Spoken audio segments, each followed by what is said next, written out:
dalam keterangan persnya KPK juga menyebutkan sedang menyelidiki dugaan ada aliran uang dari SYL ke Nasdem. Gimana Anda menanggapi itu?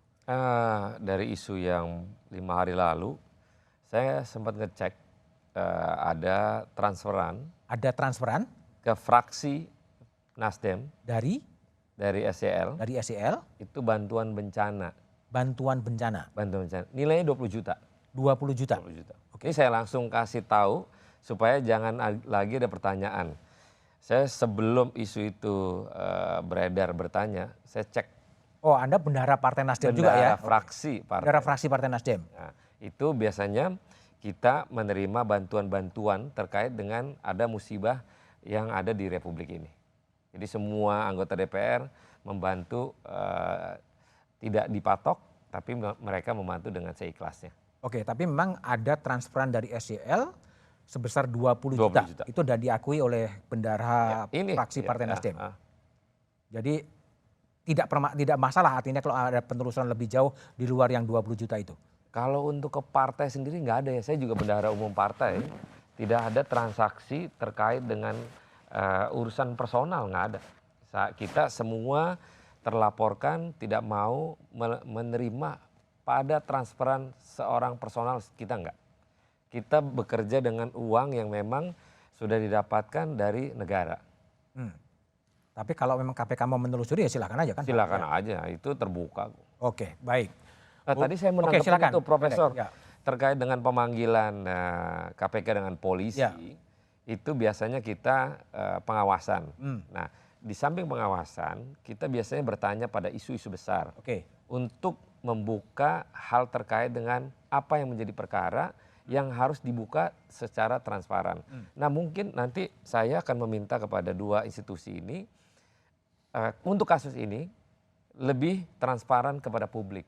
Apa yang terjadi dari perkara yang ditangani oleh KPK oleh tersangka SYL dengan kejadian yang berperkara yang sedang berjalan berperkara di Polda Metro. Supaya apa? Kalau ini dibuka di ruang publik setransparan mungkin, jadi kita bisa tahu dan kita bisa nilai mana menjadi politisasi atau dipolitisasi.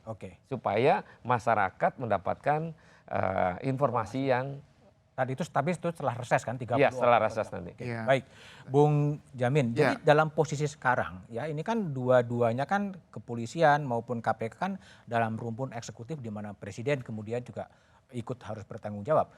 Apa yang Anda sarankan kepada presiden dan juga kepada pimpinan KPK dalam kasus seperti sekarang? Ya, sebenarnya yang disebut eksekutif itu bukan pimpinan ya, itu para pegawai KPK. Kalau pimpinan itu independen, lembaga ini independen, nggak bisa intervensi dari presiden. Tapi kalau secara administratif kepegawaian dia di bawah eksekutif karena sama dengan ASN. Nah, saya kira begini Mas, jadi ini kan kasus yang sudah ada di penyidikan. Penyidikan sudah berjalan. Di satu sisi ada laporan dari yang kita tidak tahu tadi itu terkait dengan pemerasan yang diduga dilakukan oleh pimpinan KPK, salah satu pimpinan KPK. Nah, ini saya kira nggak bisa kita bilang langsung, oh kalau kamu berhentikan itu kita berhentikan ini, yang kalau kamu nggak mau berhentikan ini juga saya lanjutin. Nah ini kan namanya itu kan namanya kan transaksional. Transaksional. Dalam hukum itu nggak boleh begitu. Harus diselesaikan. Diselesaikan apakah benar ada tindakan perbuatannya nyata atau tidak. Nggak ada istilah dalam konteks pidana korupsi itu ada RG. Ya, tidak ada restoratif justice. Restoratif justice. Ya. Cincai gitu maksudnya. Iya, bukan restoratif justice itu penyelesaian secara damai gitu karena dikembalikan uang. Pasal 4 sudah jelas pengembalian uang tidak mengakibatkan berhentinya suatu proses pidana begitu. Termasuk pemerasan ini dan gratifikasi ini juga begitu. Artinya nggak ada RG, tidak ada restoratif justice sama-sama. Bahkan presiden sekalipun tidak boleh restoratif justice. Nggak bisa. Artinya gitu. Presiden membiarkan saja perkara itu berjalan sebagaimana mestinya. Benar Mas Budi. Jadi saya nggak setuju contohnya ya. Ibarat kata saya menduga presiden manggil pimpinan KPK lalu manggil Kapolri duduk sama-sama. Oke kalian diam bikin SP3. crash course. Oke. Itu saya kira nggak bijaksana presiden itu. Artinya harus diselesaikan masing-masing sampai akhir. Kalau memang tidak terbukti SP3 ya silakan gitu. Tapi nggak bisa ini jalan damai gitu diselesaikan seperti itu begitu. Oke, baik. Al, Ya, gimana? saya gini Mas, kita ini kan negara hukum ya, sehingga kita harus menghormati proses hukum. Proses hukum yang berjalan di KPK silakan berjalan. Proses hukum yang dilakukan oleh Polda berjalan. Jangan diasumsikan ini seperti apa, ini harus jalan dua-duanya. Yang kedua adalah Mas, saya ingin tekankan bahwa kepentingan kita dalam persoalan ini, kasus ini dan gaduh kasakusuk ini, itu karena memang kita menyadari bahwa ruang politik sangat berkepentingan terhadap KPK. Jadi kekuasaan ini selalu berkepentingan terhadap KPK. Oleh karenanya dia mencoba di otak-atik dengan menggeser undang-undangnya, merubah undang-undangnya dan lain sebagainya. Jadi saya berharap di 2024 semua kandidat itu punya komitmen untuk merevisi undang-undang KPK tadi. Satu poin, supaya dia tidak jadi lembaga eksekutif lagi, jadi lembaga independen dan lain sebagainya itu. Yang juga menarik adalah Anda bicara soal tensi politik ya. Iya. Setelah Pak SYL kembali ke Jakarta, kemudian juga bertemu dengan Presiden di Istana, dan fotonya itu kemudian dipublish. Ini apa? Simbol apa? Atau pesan apa? Ya, yang bisa menafsirkan itu. Kalau mungkin, Anda? Kalau saya menafsirkan bahwa mungkin dia sebagai bekas mantan pembantu presiden ketemu presiden menyatakan mengundurkan diri. Jadi kalau tafsir politik kan orang bisa bertafsir macam-macam, itu ya. Tapi yang kedua saya ingin tekankan lagi Mas, kenapa kita melihat kental dimensi politik dalam dimensi KPK sekarang? Mas Budiman kan tahu masa pimpinan KPK itu harusnya berakhir di bulan Desember. Diperpanjang. Ya kan? Ini diperpanjang.